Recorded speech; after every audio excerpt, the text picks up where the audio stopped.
ఇప్పుడు ఆ సాక్షాత్తు నారాయణమూర్తి మన కళ్ళెదటే ప్రత్యక్షమైనట్టు భావిస్తే మనం ఎంత ఆనందం పొందుతాం.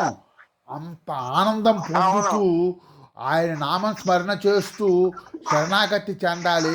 అప్పుడు ఆయన నవ్వుతూ, నాయన అవును. ఎందుకు ఇంత భయపడుతున్నావు, భీతాహం చెందావు, నేను నీకు అవును. మోక్షాన్ని ఇస్తాలే, దిగులు పడవాక నా నామమే అవును. నిరంతరం చేసుకుంటూ ఉండు, అన్య విషయాల జోలికి పోవాక అని చెప్తాడనమాట.